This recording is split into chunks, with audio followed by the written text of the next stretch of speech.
Un gusto saludarte, Manolo. Gracias, Vivian, por la introducción. Siempre es tan refrescante ver al comandante Chávez hablar y discursear con esa fuerza y esa lucidez que lo caracterizó. Bien, para el día de hoy yo he presentado, o sea, he preparado una exposición de 22-23 minutos. Justamente voy a mencionar, entre otras cosas, cuestiones que tienen que ver con Chávez. Titulo esta exposición Cambiar de fase, la batalla comunicacional y el campo revolucionario latinoamericano, y me parece que esta expresión cambiar de fase es importante y de alguna manera, aunque no se repite mucho en mi texto que voy a leer, da cuenta de la propuesta y de reflexiones que hemos tenido con compañeras y compañeros, entre ellos con Miriam, que aquí Rosa Miriam, que después de mí va a hablar, respecto a esto que llamamos la batalla comunicacional, porque efectivamente la batalla comunicacional es un asunto de la máxima importancia. Chávez ahí lo decía muy bien en el video que presentó Vivian. Y como toda batalla tiene fases. Y justamente cambiar de fase es una de las cosas que yo propongo en el texto que a continuación comenzaré a leer. Bien. No siempre aquello que podemos llamar la batalla comunicacional fue tan importante como hoy en la lucha revolucionaria por transformar el mundo y por resistir los golpes del enemigo. Alguna vez lo fue el internacionalismo, el tipo de orgánica que construíamos, el tipo de partido o la cuestión militar. Se nos iba la vida en ello. Hoy la cuestión comunicacional ocupa un lugar similar en esta discusión. Chávez lo sabía. La comunicación es la falla tectónica de la revolución, dijo más de una vez el comandante, con esa lucidez y esa capacidad de anticipación que caracteriza a los líderes de revolución. No tengo dudas de que Chávez estaba elaborando un pensamiento comunicacional que no alcanzó a desarrollar debido a su temprana muerte. También lo sabía Fidel, cuando en los años 90, antes de Internet, antes de las redes sociales, antes de la nube, de la web semántica, del metaverso, nos advertía acerca de la importancia estratégica que estaba tomando la batalla de las ideas. Y para ser históricos, para ser históricamente justos, el primero fue Lenin, quien hace más de 100 años libró un duro combate para convencer a sus camaradas acerca de la importancia crucial del periódico en la lucha revolucionaria. En su texto de 1901, ¿Por dónde empezar?, señala que el problema del, comillas, carácter de la lucha y de sus métodos no está resuelto y propone, comillas, que el punto de partida de nuestra actividad, el primer paso práctico hacia la creación de la organización deseada y por último, el hilo fundamental al que podríamos asirnos para desarrollar, ahondar y ampliar incesantemente la organización debe ser la fundación de un periódico político. Fíjense, hace más de 100 años ya Lenin relacionaba lo que hoy llamamos lo comunicacional, en el caso de él, claro, fue su expresión mediática en formato papel, textual, en registro escrito, ya Lenin relacionaba eso con el carácter y con los métodos de lucha. Lo plantea además, y esto es importante, como un punto de partida. ¿Ya? Él plantea lo comunicacional como un punto de partida. Entiende el periódico como, comillas, un organizador colectivo, y Lenin usa la metáfora del andamio para postular que el diario, al igual que el andamio, debe, comillas, facilitar las relaciones entre los distintos constructores, ayudar a distribuir la tarea y a observar resultados generales alcanzados por el trabajo organizado. Esta analogía la retoma después, en 1902, en su famoso texto ¿Qué hacer?. Ahí profundiza la reflexión y reafirma su convicción de que la creación de un periódico es un decisivo, e insisto en esto, punto de partida. El diagnóstico como punto de partida. Como izquierda revolucionaria, hoy tenemos un punto de partida. Ya nos hemos formado generalizadamente una convicción acerca de la importancia de lo comunicacional en esta batalla. Y en ese ámbito, nuestros diagnósticos se han mostrado correctos y acertados. Podemos ya caracterizar una serie de maniobras, incluso de protocolos y guiones comunicacionales del enemigo. Hoy ya no miramos con ingenuidad las redes sociales. Tenemos claro que la promesa libertaria de Internet se quedó en eso, en promesa. Sabemos que los filtrados algorítmicos favorecen a la derecha, que las cámaras de eco en su dinámica de homofilia digital pueden generar ilusión de mayoría y llamarnos a engaño. Detectamos bien las alianzas globales de las corporaciones mediáticas, que imponen además flujos discursivos uniformes. Sabemos ya de la economía de la atención y de qué parte de la batalla de esta que estamos hablando se libra literalmente en la palma de las manos, soporte habitual de las pantallas inteligentes, de los smartphones, hacia donde cae la mirada de miles de millones de personas a diario. Hemos acumulado experiencia y sabemos que a la hora decisiva pueden apagarnos digitalmente, de manera completa, parcialmente, de manera analógica, y mucho menos en la dimensión comunitaria. Contamos en la actualidad, como fuerza revolucionaria, con cierta, sólida, aunque insuficiente, batería conceptual para caracterizar la actividad enemiga. Por ejemplo, manufactura del consentimiento, matrices de opinión, guerrilla semiótica, dispositivos de desaliento o medios de desinformación. Todos estos conceptos que ya manejamos nosotros cuando hacemos diagnóstico del enemigo. Se ha avanzado bien en este diagnóstico y en la denuncia de la acción enemiga. Tenemos, pues, como decía Lenin, un punto de partida. Complementemos ese postulado de Lenin de 1901 con uno del comandante Chávez de 2010. Esto es guerra comunicacional, decía Chávez, y al pueblo hay que darle cañones fuertes donde el enemigo es fuerte. Tenemos, pues, la obligación de también hablar de nuestros cañones. Tenemos por dónde empezar. Veamos cómo proseguir, cómo adquirir poder de fuego y saber qué hacer para que la denuncia y el diagnóstico, siempre necesarios, no constituyan, como decía Lenin y advertía Lenin, no constituyan la actividad predominante. Y yo creo que podemos inferir una certeza del diagnóstico. Como campo revolucionario tenemos una debilidad superestructural. Una debilidad superestructural. Es la falla tectónica de la que nos hablaba Chávez. Y esa falla, sin duda, tiene mucho que ver con la superioridad tecnológica y con los recursos del enemigo, claro. Pero aunque esa es una variable densa, no es la única. Otra variable es que la discusión en torno a nuestros propios cañones está poco desarrollada, es aún incipiente, y hay que fortalecerla para hacerla dialogar ricamente con el diagnóstico del enemigo, el cual está mucho mejor elaborado. Esto implica mirarnos, por lo mismo ampliar nuestra heurística, pasar de fase. Tenemos que tener dos centralidades en nuestra praxis político-comunicacional: el diagnóstico del enemigo y el diagnóstico de nosotros mismos. Levantando categorías operativas propias. Lenin ya lo decía, sin teoría revolucionaria tampoco puede haber movimiento revolucionario. Jamás se insistirá bastante sobre esa idea, cierre comillas. Lo mismo vale para la batalla comunicacional. Esta es, como nunca antes, parte del combate revolucionario hoy. Desde ese ámbito, que es de batalla y que es de comunicación, debemos aportar a la teoría revolucionaria actual. Pero nos faltan conceptos. Creo que no exagero si sostengo que desde la época de la Escuela de Frankfurt no hay una actualización teórica crítica en el campo de las comunicaciones que nos sirva, que les sirva al movimiento revolucionario anticapitalista occidental. Es cierto que la Escuela Latinoamericana de Comunicación avanzó en esa línea entre finales de los 60 y mediados de los 70. Por ejemplo, por primera vez se propusieron en esa época políticas nacionales de comunicación. Incluso se influyó en la redacción del informe McBride. Pero esa rica labor se vio truncada con la cadena de golpes de estados y dictaduras que llegaron. Desde entonces, poco se ha avanzado conceptualmente. Avancemos, compañeras y compañeros, teóricamente, pero con categorías conceptuales propias y, esto es importante, operativas. Hagamos un acercamiento etimológico a este adjetivo, operativo. Operativo incluye y proviene del sustantivo opus, trabajo, acción.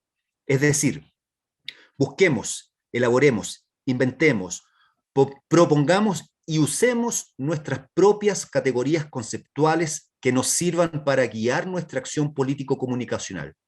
Si nuestros conceptos no guían nuestra práctica de lucha, no nos sirven, menos aún en esta etapa, que por un lado tiene una dimensión muy comunicacional y por otro tiene al imperialismo en una ofensiva brutal contra un campo revolucionario debilitado.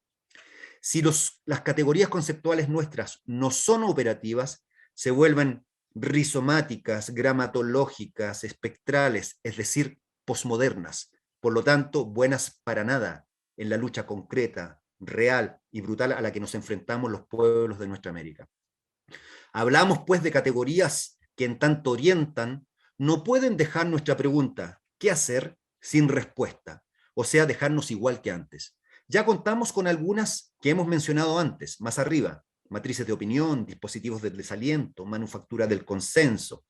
Sin embargo, hay que reconocer que la mayoría de estos conceptos que estamos usando como campo revolucionario se generan a partir de nuestro análisis del enemigo, es decir, tienen un origen enemigocéntrico, le digo yo.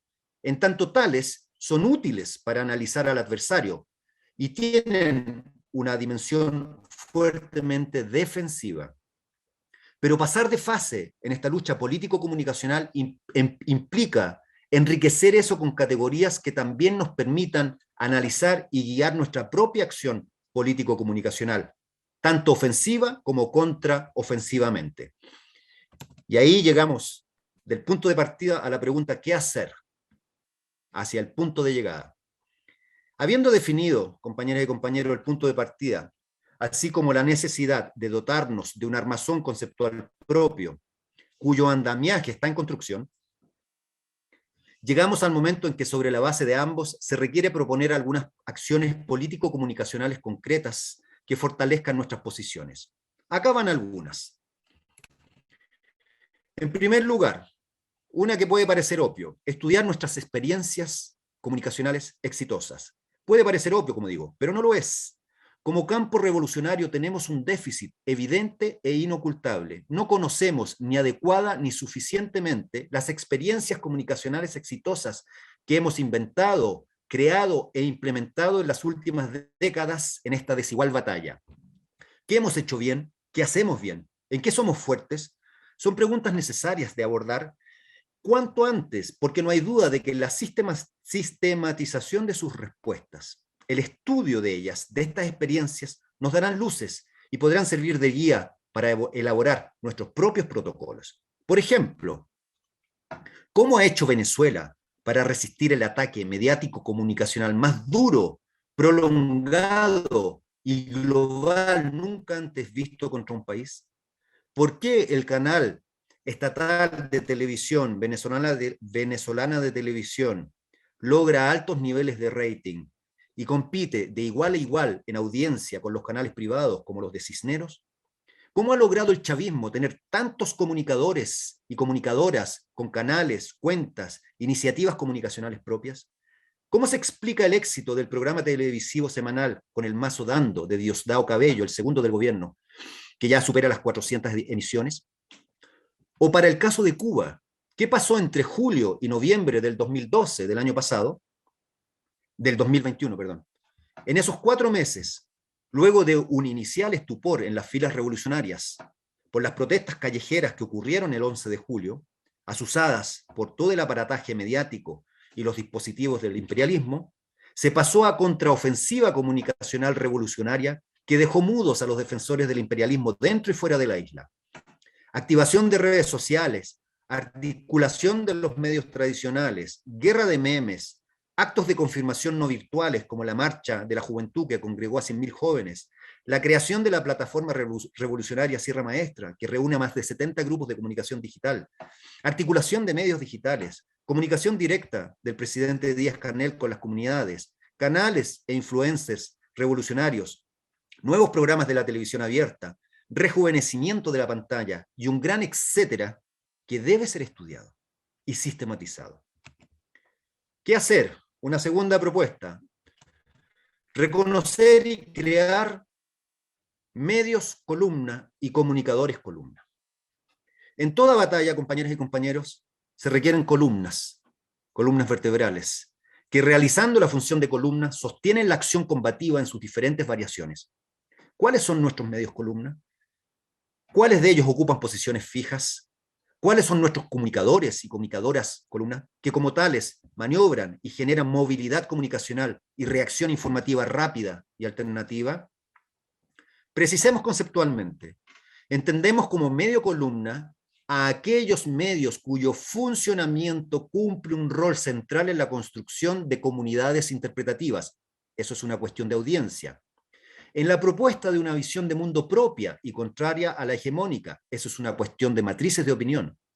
Así como en el planteamiento de un modelo informativo autónomo, esa es una cuestión de agenda. Son por lo mismo medios cuya presencia y cuya acción comunicacional fortalece al campo popular en su conjunto y cuyo debilitamiento o desaparición lo debilita también en su conjunto. Para decirlo en términos bordianos, su existencia tiene un efecto de campo y debido a ello son objetivo de ataque predilecto y prioritario por parte del imperialismo. Sin duda que hay uno que es inmediatamente identificable, Telesur. Es un medio columna, creado por Chávez y Fidel en el 2004. Hay otros, tanto analógicos como digitales, en planos menores, algunos nacionales, otros provinciales, otros vecinales. Hay que sistematizadamente identificarlos y analizar cómo se convirtieron en parte de nuestras columnas. Lo mismo vale para los comunicadores y las comunicadoras, que son referentes, cuyo talento comunicativo y cuya movilidad individual, generalmente sostenidos en dispositivos tecnológicos móviles, las han convertido en piezas importantes de esta batalla, y cuya presencia y acción tienen un efecto de amplio alcance que nos fortalece. ¿Qué hacer? Tercer punto, revalorizar la comunicación directa. Puede sonar anticuado, ochentero, dirán algunos, pero no es así, compañeras, no es así para el campo revolucionario.